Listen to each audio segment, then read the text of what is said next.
out for a ride.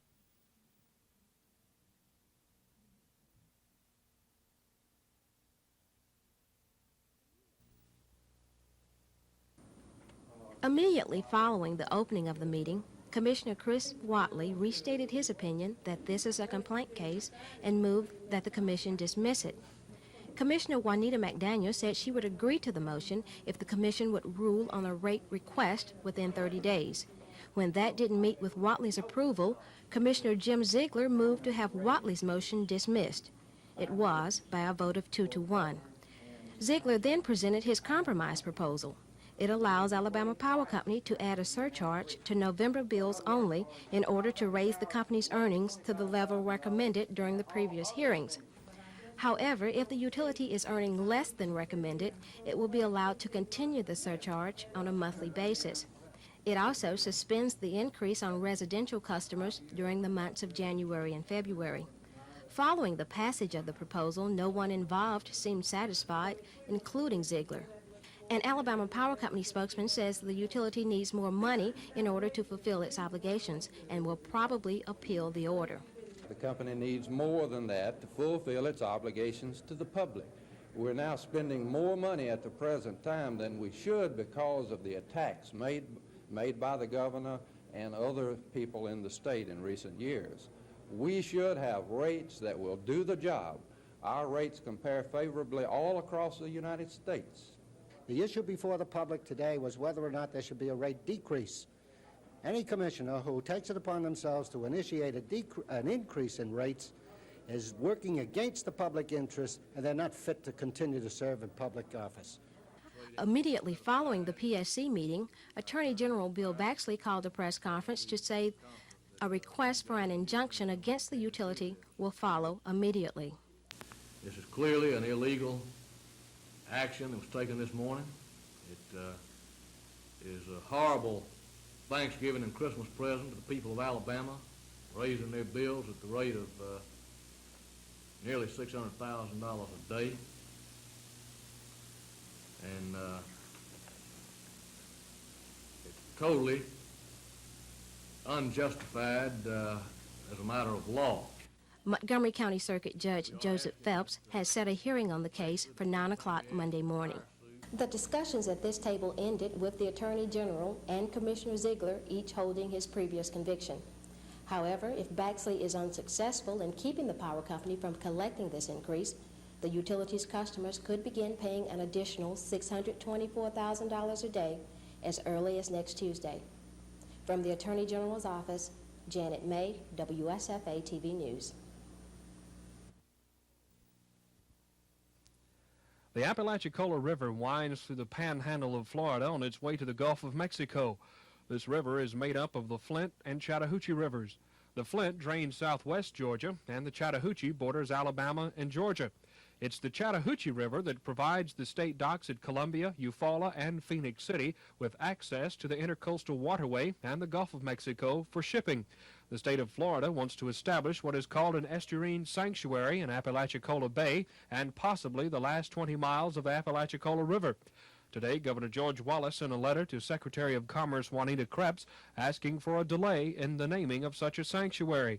Wallace asked Secretary Krebs to delay the consideration until the states of Georgia and Alabama are given a chance to participate in the planning and management of that sanctuary. While the governor says the state of Alabama is not opposed to the idea of the sanctuary, he said the state must insist upon protecting access to the Intercoastal Waterway Canal. But an advisor to Florida Governor Reuben Askew, Ken Woodburn, said that the closing of the waterway is not in the plans for the sanctuary. Woodburn says they want to protect the large seafood industry in Apalachicola Bay. The director of the Alabama Development Office, R.C. Red Bamberg, says such a sanctuary could affect Alabama. Our fear of this is that the greater part of the Apalachicola Flint River is in Alabama and Georgia.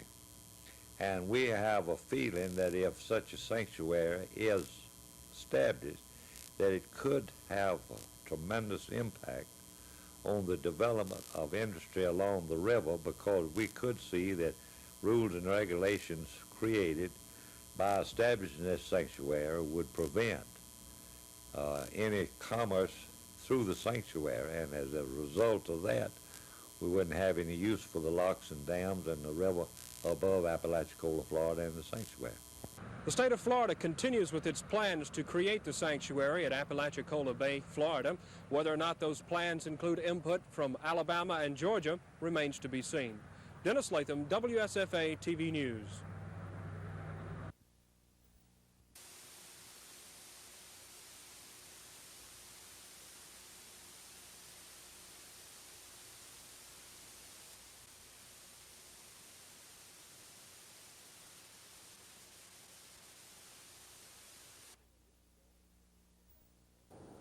Over a week ago, an assistant professor of educational administration at Alabama State University, Dr. John T. Gibson, received a favorable ruling in his discrimination charges against the university. A hearing officer appointed to hear the problem said that Dr. Gibson was racially discriminated against by Dean Gordon Bliss. Several days after that decision, Gibson presented a request to the ASU Board of Trustees. Dr. Gibson, what request have you made of the ASU Board of Trustees? Well, I have made a request of the ASU Board of Trustees for a promotion to tenure, merit increment, not merit increments, but a promotion to associate professor, tenure, $25,000 back pay, and $75,000 in financial relief. Also, I've made a request for the position of Dean of the University College, which is presently vacant. What response have you gotten from the trustees so far? Right now, we have not had a response from the Board of Trustees. Dean Bliss has had the opportunity, or will have the opportunity, to ask for a hearing of the findings of facts by the Birmingham attorney, by the Board of Trustees, and he had a 10-day limit to make this request. What prompted you to bring your charges of discrimination, and what procedure did you follow on it? Okay. The reason why I brought this discrimination investigation of discrimination against Dean Bliss, because I was recommended by Dean Bliss for non-reappointment for this year, and I wrote a letter to President Watkins requesting a investigation into what I term incessant de facto discriminatory practices by Dean Bliss in relationship to his recommendations for promotion, tenure, merit increment, class assignments, and etc. And how did you go about bringing your charges? Okay, I wrote a letter to the president, and at this time, when I wrote the letter to the president, since of the peculiar nature of this situation, the president did not go through the normal administrative hearings or grievance proceedings at the university. With the approval of the Board of Trustees, which approved a special hearing, they hired a Birmingham attorney, Mary Stansel, to hear this case. And at this time, Attorney Stansel met with myself and Dean Bliss and discussed the ramifications of this special administrative hearing. What effect did the recent discrimination suit at ASU involving some white employees have on you bringing your charges? Okay. At the time, I joined Alabama State in 1973. Also, 4 other white faculty members joined ASU. And all of these white faculty members have been recommended for promotion and tenure by Dean Bliss. And I should point out at this time that none have published as extensively as I have in national journals. I also have a textbook that's coming out in school finance. And I've also provided scholarly papers in national journals. I've held many consequential positions at the university, also in the community, and none of these white faculty members have done anything commensurate to my achievements. And still, Dean Bliss have recommended them for promotion and tenure, and he has not recommended me as of yet, and all of us came at the same time. So this has prompted me to ask for this investigation. So far, ASU Dean Gordon Bliss has declined to comment on the situation. When contacted by WSFA TV News today, Bliss said that he had only received the material from the hearing officer this morning. He said that he would reserve any comment on his recommendation to the Board of Trustees of Alabama State University until he reviewed it and talked to an attorney. Dennis Latham, WSFA TV News. learned something about it a few days ago and found out about it. But it's just a great day. Anytime you can come home and the people welcome you back, it's just a great day. I think that's about all anybody can say. You go away and you come back and folks say, welcome home, young man, welcome home. That's about all any guy can say, and I'm just happy about it.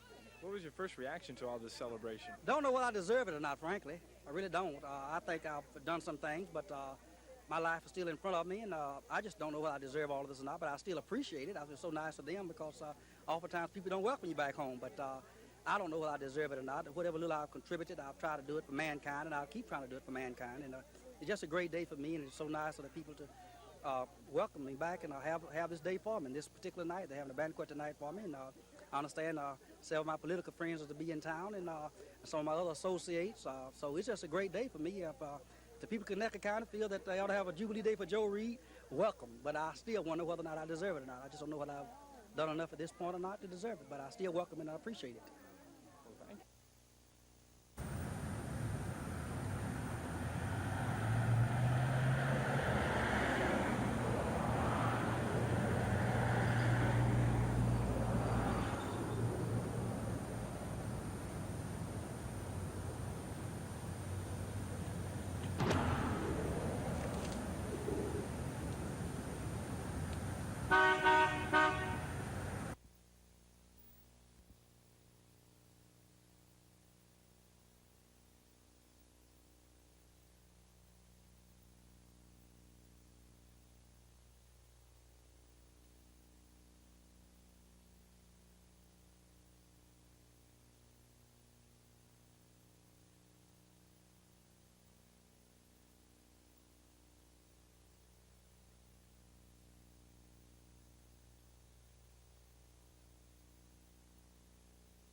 There was no mention of a special session in the speech to the legislators to consider a state budget, and the governor-elect did not use the occasion to reveal any of his plans for the lawmakers. But James did tell the lawmakers he considered his position as governor a partnership with the legislature, and the governor-elect made a commitment to the governing body. I've seen partnerships where the two partners just got in the same office and put the desks right together. You've seen that. Telephone calls in, they want to turn the squawk box on so everybody can hear what's being said. Partnerships, just what they mean, partnerships. And I'd like to make this commitment to you on the subject of money because you're responsible for it. When I say that, you represent the taxpayers and that's whose money it is. I will do everything in my power, day and night, to get the real facts and the real figures before you have to make a decision on it. James said he recognized the separation of powers in state government. He said a new state constitution would give the legislature more power to deal with problems in 1979. James said he did not want consideration of a constitution delayed for weeks or another 20 years after he takes office. But he wants to see what is right in the new constitution for Alabama and then give it to the people to consider. Reporting from Tuscaloosa, George Mitchell, WSFA TV News.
Alabama is one of the southern states included in the 6th Federal Reserve District, and a review of business conditions in the third quarter released today by the Federal Reserve Bank presents a gloomy picture, and many economists are saying things could get worse.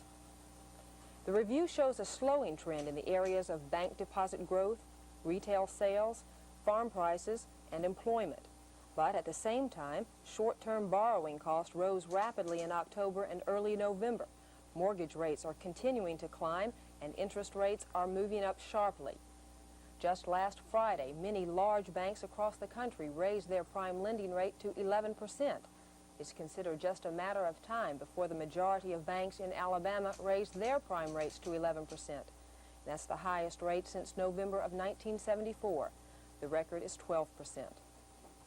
But the report shows that bank lending remained relatively heavy through October, and holdings of securities advanced briskly.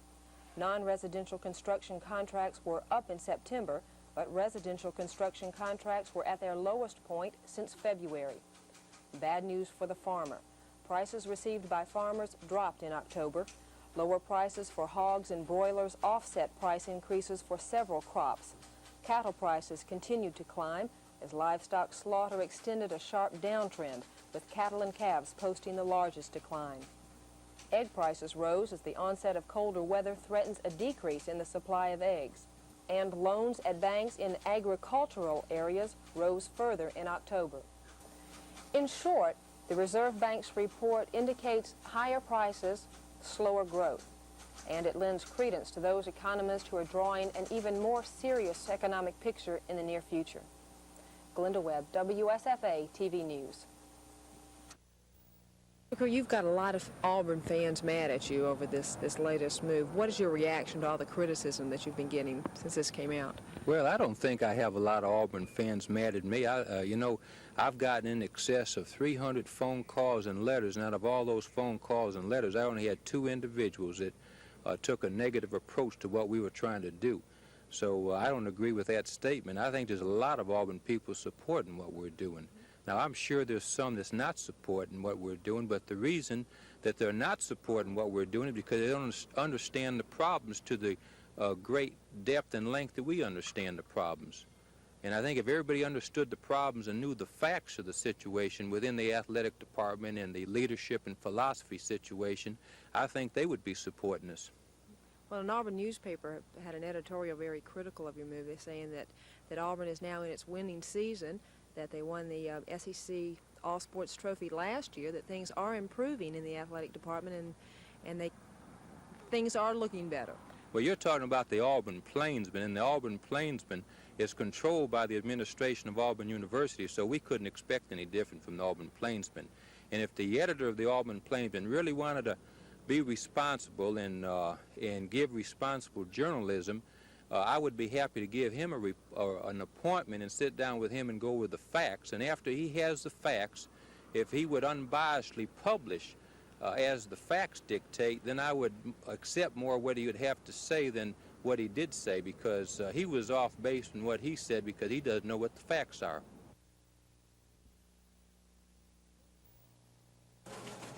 Chances are, if you've read any Alabama newspapers or listened to the news on Alabama radio and television stations in the last 20 or so years, you've heard the words of Rex Thomas. Rex is a bureau chief for the Associated Press in Montgomery. This summer, Rex will be retiring after more than 30 years with the AP. Like many newsmen, Thomas says he started out on the bottom rung, and quite by accident. I was looking for a job in my hometown paper in Missouri. I needed a copy boy. That was in 1931, and I applied for the job and got it. And since I was working there, I decided I probably ought to learn as much about the business as I could, so I started trying to learn one step after another, and that's the way it worked out. How long have you been with the Associated Press? It'll be, in December, it'll be 36 years. Rex says many things have changed over the years he's been with the AP, but he says the quantity, not the quality of the news, has changed the most. Big changes in the volume of coverage. We have a lot more volume of state news now than we had, probably 10 times as much. This is back in the 40s? Back in the 40s, we had,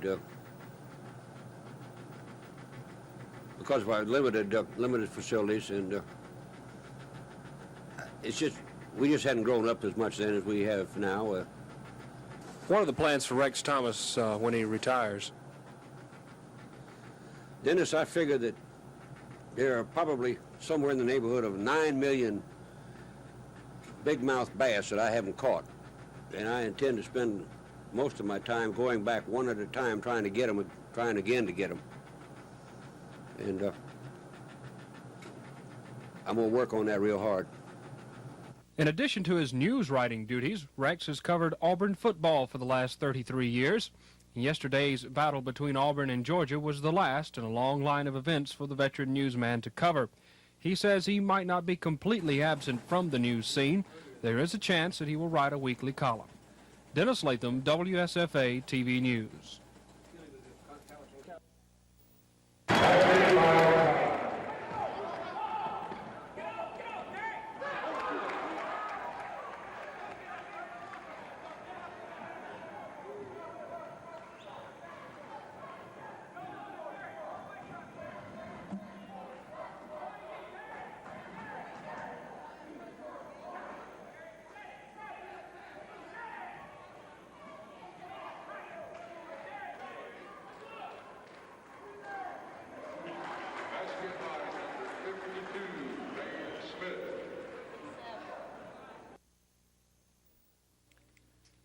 WSFA TV News has learned that district attorneys in Montgomery and Elmore County are reviewing the case of 4 trucks discovered to be stolen and located at the trucking firm of Marvin Allen, husband of former State Treasurer Melba Till Allen.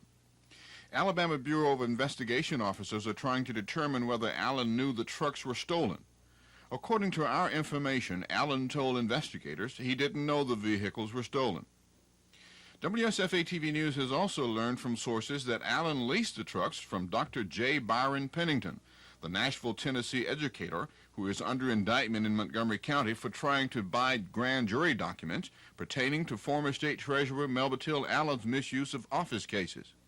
At this point, the probe has only one suspect who is being sought, a man who may have known the vehicles were stolen but fled shortly before Alabama Bureau of Investigation officers could interview him. Mrs. Allen has said in the past that the trucking firm had profited even though their credit line had been stopped. So far, there's no reported evidence that the Allens have done anything illegal. But the investigation continues with most of the effort aimed at determining whether or not the Allens knew that the 4 18-wheelers were stolen.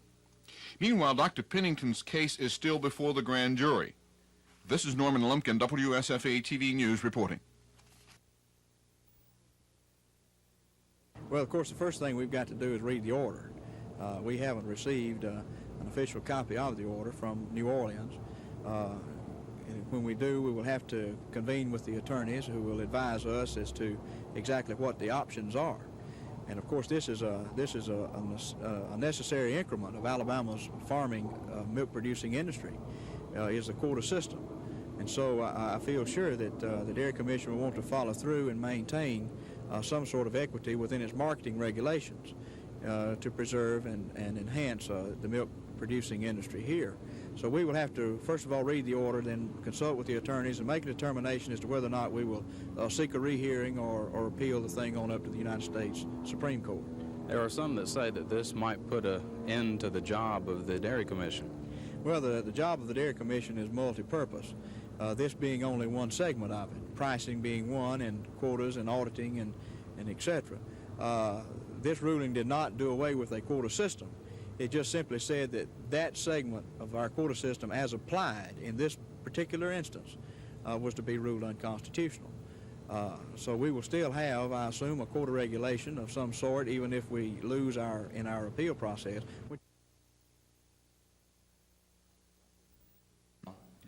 Representatives from just about every health service field attended the meeting in the Montgomery County Health Department auditorium. Each had some ideas on needed improvements in specific health fields. Dr. Robert Carlisle coordinated the input, taking the suggestions down on a blackboard.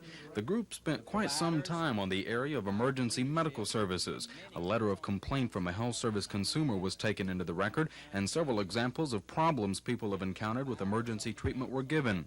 Overall, comments grants were taken on areas from general medical services to specialized fields of practice and service. The Health Systems Agency receives federal grants, and to do so, it must prepare a 5-year plan of operation. It does that with hard data available and input. Now we're coming to you and saying, we know what the books say, what the physical hard data says about our county.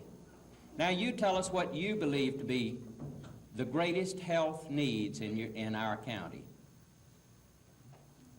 And we try to balance these two and then get the greatest technical experts that we can find, the most sophisticated experts that we can find to meet those needs that you recognize and that we can see in the hard data. And then we include these into the plans. Over 40 suggestions were offered to the agency. It will now take those suggestions, type them up, and send them out to those who participated so they can vote a priority, picking the top 10 suggested improvements in services.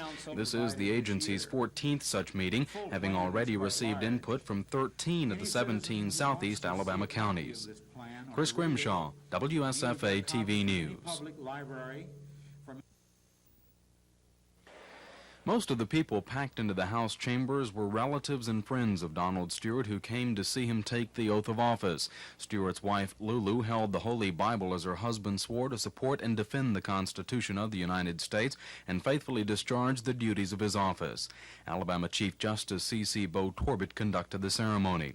This is Stewart's second official swearing in. He was officially placed on the Senate payroll after the general elections when he defeated Republican Jim Martin and took over the duties of Mrs. Jim Allen, who was a temporary office holder. Following the ceremony, Stewart told the crowd that he did not intend to miss an opportunity to be a part of the next chapter of human history. He vowed that all Alabamians would have their voices heard in the nation's capital. In an interview with WSFA TV, Stewart says he's hoping for seats on banking, housing and urban affairs, agriculture and budget committees, and in the meantime is working on some major projects. Well, I'm already working on a rural development project for the state of Alabama, and I'm not going to be by myself in that. I plan to work with the governor and the lieutenant governor and the Speaker of the House and our colleague in the Senate and the rest of the congressional delegation. But there are a lot of problems in the rural areas. The area of health care and the area of transportation and the area of employment, and those are the kinds of things that have to be attacked. And my feeling is that they can best be attacked from the federal and the state level by a cooperative effort and some kind of organization that will structure that. Stewart will go through another swearing-in ceremony in January as Congress convenes. He will be among the 20 freshman senators to begin work on Capitol Hill. At the State House chambers, Chris Grimshaw, WSFA TV News.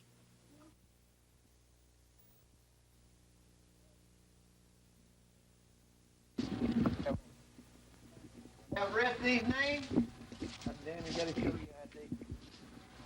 Well, you got one. Brian Watkins.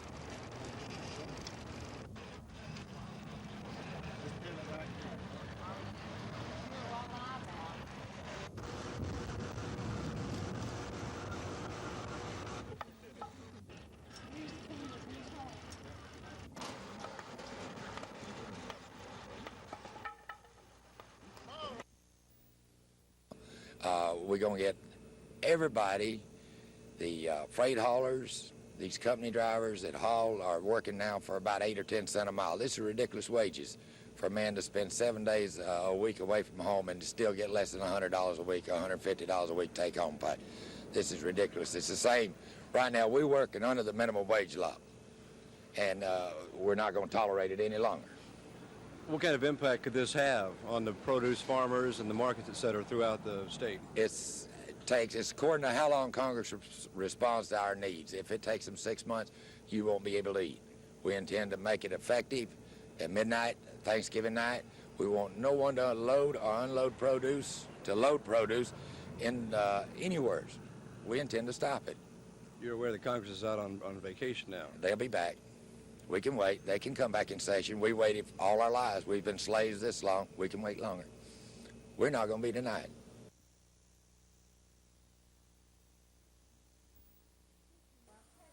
This unique parcel of land is for sale.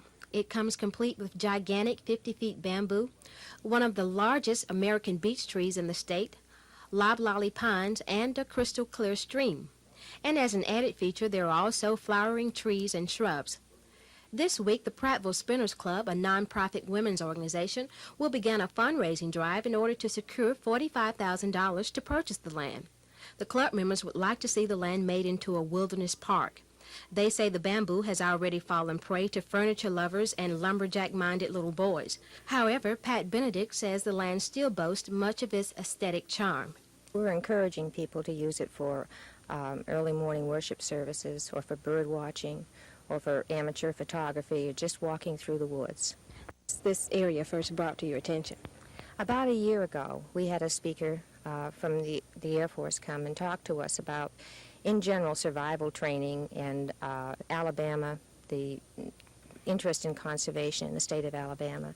And this gentleman, Mr. Morgan Smith, who is head of the Environmental Information Section at Air University, told us specifically about this area, and the following Saturday he brought some of us out here for a tour, and we all fell in love with the area, and we wanted very much to try to preserve it if we could.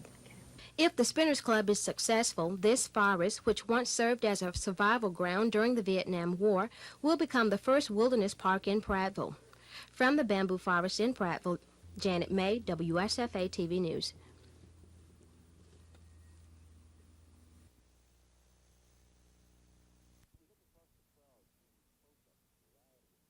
Variety of faces from various countries, various parts of the world, but the large number of young people who are here, Father O'Donnell. It's just not the